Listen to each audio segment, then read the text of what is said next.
ಸಮುದ್ರ ಅಗಲ ಉದ್ದ ಆಳ ಇದ್ದರೂ ಅದು ಭೂಮಿಯ ಮೇಲಿದೆ. ಅದಕ್ಕೆ ನೀನು ದೊಡ್ಡವನಲ್ಲ, ನಾನು ದೊಡ್ಡವನು. ಭೂಮಿ ಹೇಳ್ತು ನಾನು ದೊಡ್ಡವನು.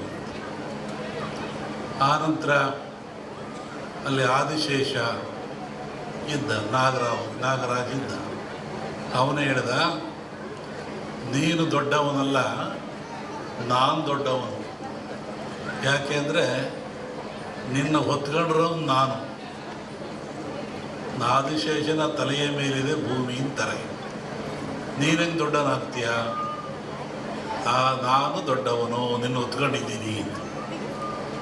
ಆಮೇಲೆ ಪಾರ್ವತಿ ಹೇಳಿದ್ಲು,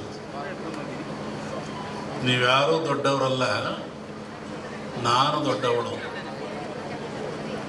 ನನ್ನ ಕಿರಿಬೆರಳ ಮೇಲೆ ಆದಿಶೇಷ ಇದ್ದಾನೆ.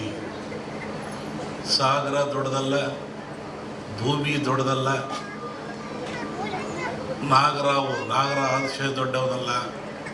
ಇಲ್ಲಿ ಪಾರ್ವತಿ ನನ್ನ ಕಿರುಬಳ ಮೇಲಿದ್ದಾನೆ ಆದಿಶೇಷ, ಅದಕ್ಕೆ ನಾನು ದೊಡ್ಡವಳು. ಅದಕ್ಕೆ ಹೇಳ್ದ ಪರಮಾತ್ಮ, ನೀನು ದೊಡ್ಡವಳಲ್ಲ, ನಾನು ದೊಡ್ಡವನು. ಯಾಕೆ? ನೀನು ನನ್ನ ಅರ್ಧಾಂಗಿ, ಅದಕ್ಕೆ ನಾನು ದೊಡ್ಡವನು. ಮತ್ತು ಕೊನೆಗೆ ಚರ್ಚೆ ಆಯಿತು, ಯಾರು ದೊಡ್ಡವರು ಅಂತಂದರೆ, ಪರಮಾತ್ಮ ಎಲ್ಲಿದ್ದಾನೆ? ಭಜಿಸುವಂಥ ಭಕ್ತರ, ಧ್ಯಾನ ಮಾಡುವಂಥ ಭಕ್ತರ, ಪೂಜಿಸುವಂಥ ಭಕ್ತರ, ನೆಲೆಸ್ತಕ್ಕಂಥ ಭಕ್ತರ ಮನದ ತುದಿಯಲ್ಲಿ ಅಡಗಿಪ್ಪ. ಇಲ್ಲಿ ಯಾರು ದೊಡ್ಡವರಾದರು? ಭಕ್ತರೇ ದೊಡ್ಡವರಾದರು. ಇಂತಹ ಭಕ್ತರು ದೊಡ್ಡವರಾದ ಮೇಲೆ, ಮನುಕುಲ ಶ್ರೇಷ್ಠವಾದ ಮೇಲೆ, ಈ ಮನುಕುಲಕ್ಕೆ ಅನೇಕ ಆಘಾತಗಳಿದ್ದಾವೆ, ಅನೇಕ ತೊಂದರೆಗಳಿದ್ದಾವೆ, ನೋವುಗಳಿದ್ದಾವೆ. ವಿಶೇಷವಾಗಿ ಶರೀರ. ಈ ಶರೀರ ಯಾತ್ರಿಂದಾಗಿದೆ? ಪಂಚಭೂತಗಳಿಂದಾಗಿದೆ. ಪಂಚಭೂತಗಳು ಯಾವ್ಯಾವು? ಅನ್ನ, ನೀರು, ಗಾಳಿ, ಬೆಂಕಿ, ಅಗ್ನಿ. ಅದರಲ್ಲೂ ವಿಶೇಷವಾಗಿ ಅನ್ನೋತು ಪ್ರಾಣ, ಪ್ರಾಣೋತು ಪರಾಕ್ರಮ ಅಂದರು. ಅನ್ನ ಇದ್ದರೆ ಮನುಷ್ಯನಿಗೆ ಪ್ರಾಣ ಬರೋದು, ಶಕ್ತಿ ಬರೋದು. ಈ ಅನ್ನ ಎಲ್ಲಿಂದ ಬರ್ತದೆ? ಯಾವ ಕಾರ್ಖಾನೆಯಲ್ಲೂ ತಯಾರಾಗಲ್ಲ, ಯಾವ ವಿಜ್ಞಾನಿಯೂ ತಯಾರು ಮಾಡಲ್ಲ. ಇದೆಲ್ಲಿಂದ ಬರ್ತದೆ? ಭೂಮಿಯ ಮೇಲೆ ರೈತ ಬೆಳೀತಾನೆ. ಭೂಮಿಯ ಮೇಲೆ ಈ ಭತ್ತವನ್ನು, ಜೋಳವನ್ನು, ಕಬ್ಬನ್ನು, ಮೆಣಸಿನಕಾಯಿಯನ್ನು, ಏನು ನಾವು ತಿಂತೀವಲ್ಲ ಆಹಾರಗಳು, ಎಲ್ಲವೂ ಭೂಮಿಯಲ್ಲಿ ಬೆಳೀತಕ್ಕಂಥದ್ದು, ಸಿಗ್ತಕ್ಕಂಥದ್ದು. ನಾವೇನು ಇವತ್ತು ಗಿಡಮೂಲಿಕೆ ಆರಾಧನೆ ಹೋಮ ಮಾಡಿರಲ್ಲ, ಇದೆಲ್ಲಿಂದ ಬಂತು ಅಂದರೆ ಗಿಡಗಳಿಂದ, ವೃಕ್ಷಗಳಿಂದ, ಬಳ್ಳಿಗಳಿಂದ ಇದು ಬಂದಿರತಕ್ಕಂಥದ್ದು. ಅಂದಮೇಲೆ ಈ ಧನ್ವಂತರಿ ಯಾಗ, ಧನ್ವಂತರಿ ಹೋಮ ಇವೆಲ್ಲವೂ ಸಹಿತ ಮನುಷ್ಯನ ಉದ್ಧಾರಕ್ಕಾಗಿ, ದೇಹದ ಏಳಿಗೆಗಾಗಿ ಸದೃಢವಾಗಿರಬೇಕು. ಮನುಷ್ಯ ಶಕ್ತಿಯುತವಾಗಿರಬೇಕು, ಸದೃಢವಾಗಿರಬೇಕು, ಚಿಂತನ ರಹಿತನಾಗಿರಬೇಕು, ಯೋಗ್ಯವಾದ ಮನಸ್ಸುಳ್ಳವನಾಗಿರಬೇಕು. ಇದಕ್ಕಾಗಿ ಇವೆಲ್ಲವೂ ನಮಗೆ ಬೇಕು.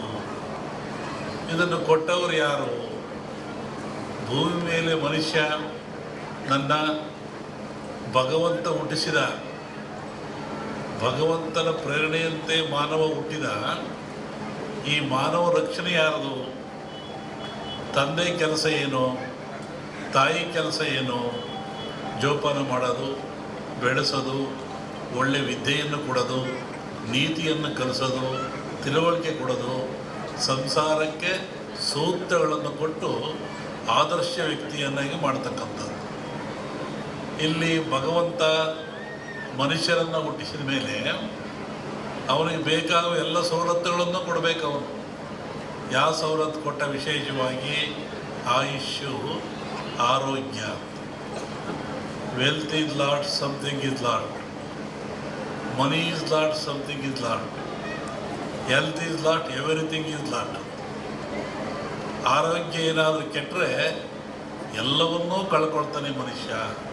ಏನಿದ್ರೇನು, ಆರೋಗ್ಯ ಭಾಗ್ಯ ಇಲ್ಲದೆ ಹೋದರೆ ಆಯುಷ್ಯ ರೇಖೆ ಇದ್ದೇನು, ಸಂಪತ್ತು ರೇಖೆ ಇದ್ದೇನು. ಆರೋಗ್ಯ ಇಲ್ಲದವ್ರು ಏನು ಮಾಡ್ತಾನೆ? ಏನೂ ಮಾಡೋಕ್ಕಾಗಲ್ಲ. ಹಾಗಾಗಿ ಭಗವಂತನ ಪ್ರೇರಣೆ ಇಂತಹ ಗಿಡಮೂಲಿಕೆಗಳನ್ನು ಮನುಷ್ಯನಿಗೆ ವರವಾಗಿ ಕೊಟ್ಟ. ಇದನ್ನು ತಿಂದು ನೀನು ಉಪಯೋಗ ಮಾಡಿಕೊಂಡು ಸದೃಢವಾಗಿ ಬಾಳು, ಆರೋಗ್ಯವಂತನಾಗಿ ಬಾಳು, ಭೂಮಿಯ ಮೇಲೆ ಸದಾಕಾಲ ಇದ್ದು ಒಳ್ಳೆಯದನ್ನು ಮಾಡು ಅಂತೇಳಿ ಇಂತಹ ಗಿಡಮೂಲಿಕೆಗಳನ್ನು ಕೊಟ್ಟ ಭಗವಂತ. ಇದು ಇವುಗಳ ಹಿಂದೆ ಹೋಗ್ತದೆ.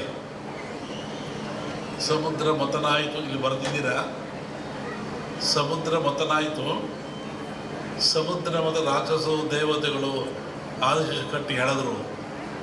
ಎಲ್ಲ ಬಂತು, ಲಕ್ಷ್ಮಿ ಬಂತು, ಐರಾವತ ಬಂತು, ಕನಕಾದಿಗಳು ಬಂದು, ವಿಷ ಬಂತು. ಎಲ್ಲರೂ ಹಂಚ್ಕೊಂಡ್ರು. ವಿಷವನ್ನು ಯಾರು ಹಂಚ್ಕೊಳ್ಳಿಲ್ಲ. ಆವಾಗ ಪರಮಾತ್ಮ ಕುಡ್ದ. ಆವಾಗ ಅವನಿಗೆ ಯೋಚನೆ ಆಯಿತು, ಸಕಲ ಸಂಪತ್ತೆಲ್ಲ ಕೊಟ್ಟುಬಿಟ್ಟೆ ನಾನು, ಸಮುದ್ರದಲ್ಲಿ ವಿಷವೂ ಬಂದುಬಿಡ್ತು, ಇದನ್ನು ನಾನು ಕುಡಿದೆ, ಇದರಿಂದ ಪಾರಾಗೋದು ಹೇಗೆ?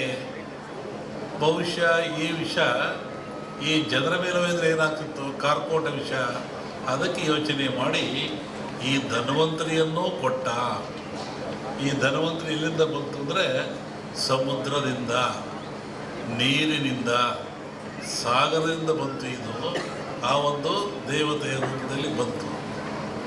ನಮ್ಮಲ್ಲಿ ಕೇಳಲಿಕ್ಕೆ ಹುರುಳಿ, ಕಾಮತ್ತು ಎಲ್ಲ ಬಂದಿದ್ದರು ಈ ವಿಚಾರವಾಗಿ. ಕೆಲವು ಸೂಚನೆಗಳನ್ನು ಹೇಳಿದ್ವಿ ನಾವು. ನೀವು ಯಾಗ ಮಾಡುವಂಥ ಜಾಗದಲ್ಲಿ ವೃಕ್ಷ ಇರಬೇಕು, ಅಲ್ಲಿ ಒಂದು ಹುತ್ತ ಇರಬೇಕು, ಅಲ್ಲಿ ಒಂದು ಎಕ್ಕದ ಗಿಡ ಇರಬೇಕು, ಮತ್ತು ಸಮುದ್ರ ಪೂಜೆಯನ್ನು ಮಾಡಬೇಕು. ಯಾಕೆಂದರೆ ಮೂಲ ಸಮುದ್ರವೇ ಮೂಲ. ಇದಕ್ಕೆ ಗಿಡ, ವೃಕ್ಷ, ಬಳ್ಳಿ ಇದಕ್ಕೆಲ್ಲ ಸಮುದ್ರವೇ ಮೂಲ. ಅಲ್ಲಿಂದ ತರಬೇಕು. ಹಾಗೆ ಹೀಗಾಗಿ ಈ ಒಂದು ಯಾಗ ಭಾಳ ಚೆನ್ನಾಗಿ ನಡೀತಾ ಇದೆ ಭೂಮಿ ಮೇಲೆ. ಅದರಲ್ಲೂ ಈ ಕರಾವಳಿ ನಡೆದಿದ್ರೆ ಅತ್ಯಂತ ಮನುಕುಲಕ್ಕೆ ಆದರ್ಶವಾಗಿರ್ತಕ್ಕಂಥದ್ದು, ಪ್ರಾಯಶ್ಯವಾಗಿರ್ತಕ್ಕಂಥದ್ದು, ದೀರ್ಘಾಯುಷ್ಯದ ಗುಟ್ಟನ್ನು ನಮ್ಮವರು ಕೊಟ್ಟಿದ್ದಾರೆ. ಪ್ರಕೃತಿಯ ಗುಟ್ಟನ್ನು ಭೇದಿಸ್ತಕ್ಕಂಥ ಅಟ್ಟ ಇನ್ನೇನು ಇಲ್ಲ.